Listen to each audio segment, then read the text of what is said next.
Bonjour à tous, j'espère que vous allez bien. Alors je vous retrouve aujourd'hui pour une nouvelle vidéo conseil et je vais aborder le sujet des maladies qu'on rencontre régulièrement au niveau du cuir chevelu. Des maladies qui nous ont tous un peu embêtés à un moment de notre vie. Peut-être que toi particulièrement tu es encore dans ces problématiques-là. Donc cette vidéo va vraiment t'aider parce que à la fois je vais parler un peu de comment se présentent ces maladies-là, mais également je vais donner aussi quelques petites astuces ou quelques petits conseils, voilà, pour t'aider vraiment à pouvoir y remédier. Donc vraiment, je t'invite à rester jusqu'à la fin de cette vidéo, ne rate rien. Abonne-toi également à la chaîne YouTube de Tressaf pour bénéficier de tous mes conseils, mes astuces et mes recettes pour l'entretien de ton cuir chevelu notamment, mais également de tes longueurs. C'est parti pour notre vidéo du jour.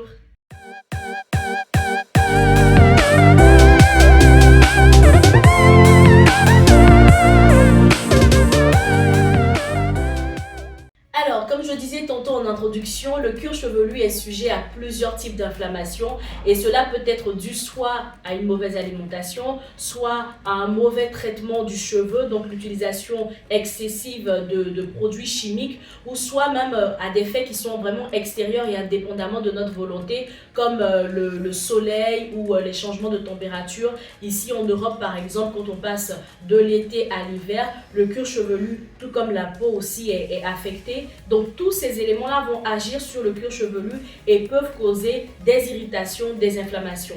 Donc là aujourd'hui je vais présenter quelques inflammations qu'on retrouve couramment sur les cuirs chevelus de pratiquement tout le monde, hein, quel que soit le type de cheveux. Ces maladies-là, on peut les retrouver.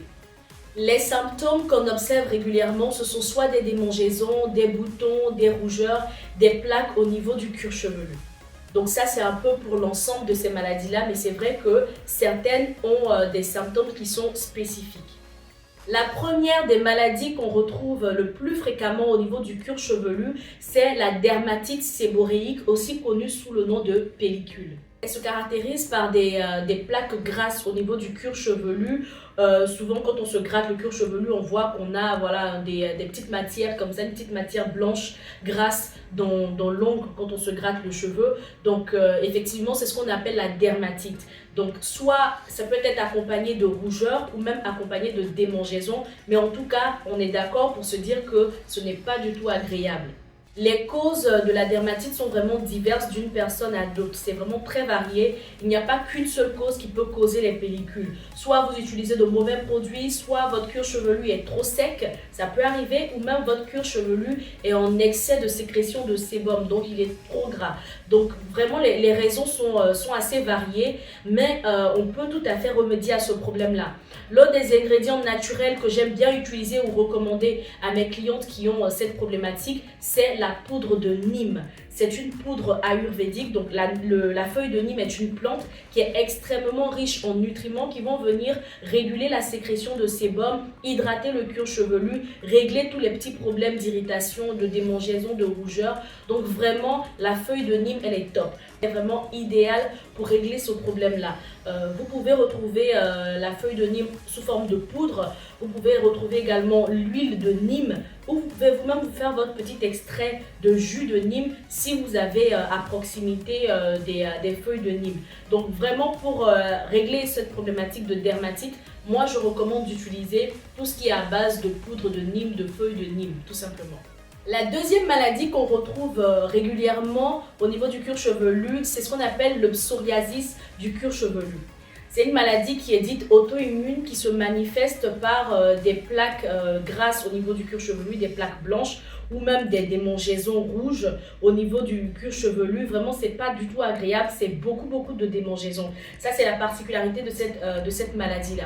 Pour y remédier, vous pouvez toujours utiliser des produits naturels à base de Nîmes notamment, et vous devez surtout éviter des shampoings qui sont trop agressifs pour le cheveu. Vous devez vraiment faire attention aux shampoings que vous utilisez. Ça, c'est vraiment un élément très important. Certains shampoings viennent aggraver la maladie parce qu'ils assèchent trop le cuir chevelu et donc ça amplifie les démangeaisons. Donc veillez vraiment à cela.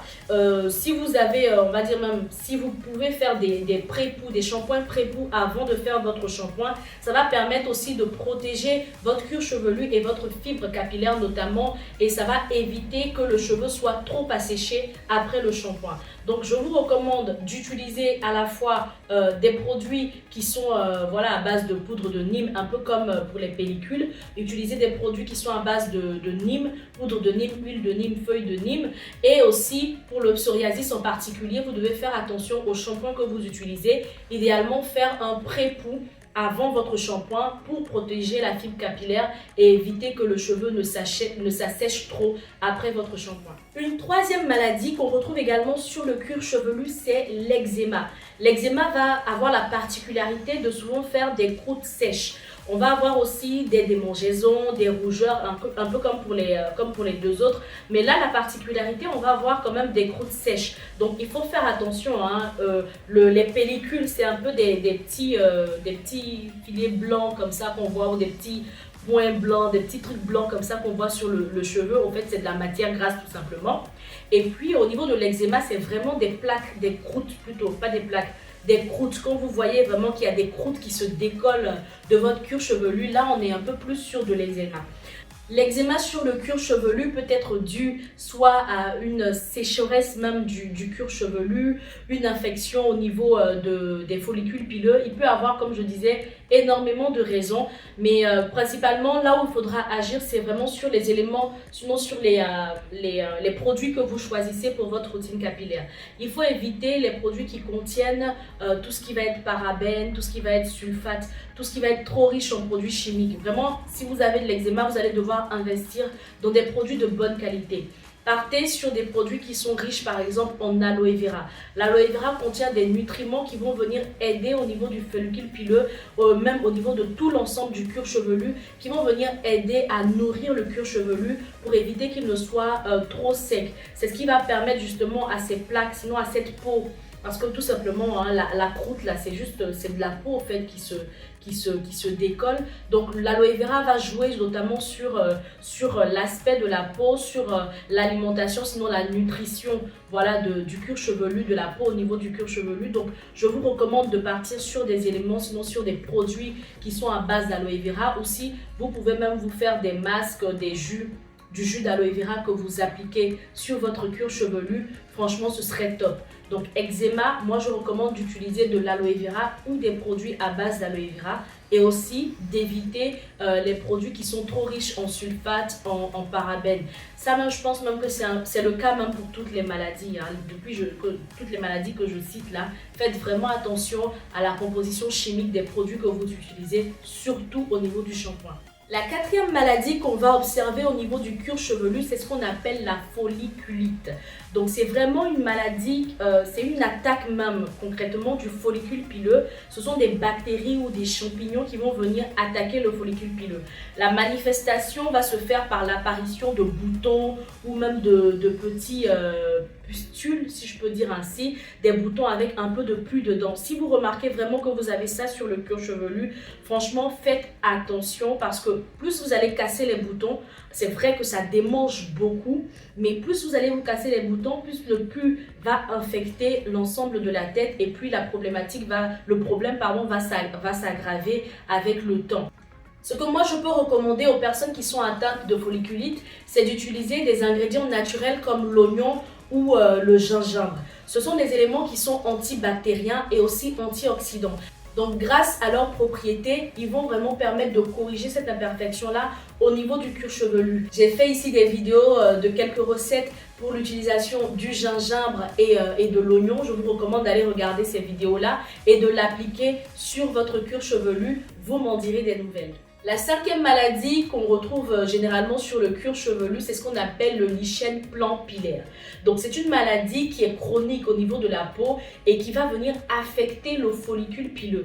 Et la particularité ici, c'est qu'on va observer une chute importante du cheveu depuis le follicule pileux. Donc ça devient un peu plus grave. On va voir aussi des démangeaisons, des plaques au niveau du cuir chevelu, des lésions cutanées et tout ça. Donc tout un inconfort, franchement, au niveau de la tête, c'est pas du tout intéressant d'avoir ce genre de maladie. Donc vraiment, si vous commencez à observer que vos cheveux, en plus de gratter, en plus d'avoir des plaques rouges, vous commencez à observer une chute des cheveux, vous êtes certainement dans ce cas de figure. Pour remédier à cela, moi je vous recommande d'utiliser des produits comme le romarin. J'ai fait ici une recette où j'explique un peu la composition chimique du romarin et c'est vraiment top pour régler ces petits problèmes-là qui vont venir affecter le follicule pileux de sorte à entraîner la chute du cheveu. Le romarin est top pour combattre la chute, tout ce qui entraîne la chute du cheveu. Donc je vous recommande vraiment de regarder la vidéo sur le romarin, de l'intégrer dans votre routine capillaire. Il y a plusieurs façons d'intégrer le romarin dans la routine capillaire. Donc je vous recommande de regarder ça. Il y a aussi, en termes de poudre ayurvédique, la poudre d'amla ou la poudre de bringarage que vous pouvez incorporer aussi dans votre routine capillaire pour vraiment venir agir en profondeur sur votre follicule pileux. Vous devez également penser à faire des masques si vous êtes dans ce cas de figure. Et enfin, la 6e maladie qu'on a l'habitude de voir sur le cuir chevelu, c'est l'alopécie. L'alopécie concerne pas mal de personnes et peut être due à plusieurs causes. Il y a ce qu'on appelle l'alopécie due aux tensions externes. Donc là, c'est vraiment quand on vient tirer à chaque fois sur le cuir chevelu, on observe effectivement que sur certaines zones, on a une perte de cheveux. Mais il y a également une alopécie qui peut être une maladie immune, donc qui est due à des causes un peu plus profondes. En ce moment-là, on va voir une perte soudaine, enfin, que vous tressiez ou pas, vous allez voir qu'il y a une perte soudaine du cheveu à certains endroits, ce qui va causer des petites plaques chauves, hein, si on peut le dire ainsi, des plaques vraiment très très lisses. Franchement, si vous en êtes à ce niveau-là, j'ai 2 recommandations à vous faire. Premièrement, il faut faire un diagnostic capillaire. Il faut vraiment aller voir un médecin parce que les causes peuvent être très profondes. Ça peut être dû à une mauvaise alimentation, des carences en termes de nutriments, en termes de minéraux, etc. Il faut vraiment faire des analyses un peu plus poussées parce qu'on peut passer d'une alopécie légère à une alopécie qui peut être très forte et à une perte de cheveux excessive, des plaques très importantes, même la peau qui devient même totalement lisse et tout. Ça peut vraiment finir très très gravement. Donc je vous recommande d'abord de faire un diagnostic capillaire. Même si vous pouvez pousser même et faire des examens de sang pour voir si des causes ne sont pas héréditaires avant de commencer à appliquer des produits. Ça, c'est la première chose. Ensuite, en termes de produits que vous pouvez, de produits naturels bien sûr, que vous pouvez utiliser à ce niveau-là, il y a tout ce qui est des produits à base de chanvre ou de CBD. Le CBD est beaucoup utilisé en ce moment dans pas mal de produits capillaires, justement parce que des études scientifiques ont prouvé leur efficacité sur la croissance du follicule pileux, sinon l'amélioration du follicule pileux au niveau du cuir chevelu. Donc vous pouvez utiliser des produits à base de chanvre, de l'huile de chanvre ou de l'huile de CBD. Tous ces éléments-là sont très intéressants, sinon tout élément à base de CBD ou d'huile de chanvre peut aussi aider à corriger cette problématique-là. Il y a également le clou de girofle. Vous pouvez utiliser en infusion. Le clou de girofle, j'ai précédemment fait aussi une vidéo où j'explique un peu les bienfaits, notamment grâce à l'eugénol qui va venir stimuler la croissance du cheveu, redynamiser le follicule pileux. Et voilà, donc ce sont les 6 maladies qu'on retrouve régulièrement au niveau du cuir chevelu. Ça concerne un peu tout le monde, hein. On est un peu tous passés par l'une ou l'autre de ces maladies-là, il faut se l'avouer. Les façons d'y remédier sont diverses. Moi, je vous donne quelques conseils parce que je les ai déjà appliqués sur moi, mais également sur d'autres clientes. Et je vois vraiment que ces conseils-là marchent, tout simplement. Ces produits-là sont efficaces. Donc, je vous les recommande. Si vous avez d'autres choses que vous avez testées, d'autres produits que vous avez testés, n'hésitez pas à le mettre en commentaire. Ça peut toujours aussi aider quelqu'un, mais il faudrait juste que ce soit des choses que vous avez déjà testées parce que à ce niveau-là, en ce qui concerne les maladies, il faut vraiment faire attention aux produits qu'on utilise. Il ne faut pas utiliser des éléments qui vont venir aggraver votre cas. Si vous avez des interrogations, vous ne savez vraiment pas comment faire, écrivez-moi dans les commentaires ou contactez un dermatologue ou un spécialiste qui va vous accompagner dans votre processus de guérison. Mais surtout, ne vous lancez pas sur certains éléments comme ça sans vraiment savoir où vous allez, à vouloir tout tester. On finit par appliquer sur le cheveu des choses qui viennent aggraver le cas. Et surtout quand il s'agit de produits qui sont déjà vendus sur le marché, quand ce ne sont pas des produits naturels, il faut vraiment faire attention et consulter un médecin pour savoir si ce sont de bons produits ou ce sont des produits qui sont vraiment indiqués pour la maladie que vous avez. J'espère en tout cas que cette vidéo vous aura permis d'en savoir un peu plus et de vous situer par rapport à votre cuir chevelu. Merci beaucoup à toutes les personnes qui sont abonnées, qui suivent et qui commentent. Si tu n'es pas encore abonné, je t'invite vraiment à le faire et à me laisser aussi tes commentaires. C'est gratuit, j'y réponds. Je suis là pour vous donner des conseils et pour vous aider à mieux prendre soin de vos cheveux. Donc, il faut en profiter tout simplement, c'est gratuit. Je vous donne rendez-vous très bientôt pour une nouvelle vidéo. D'ici là, portez-vous bien et que Dieu vous garde. À très bientôt.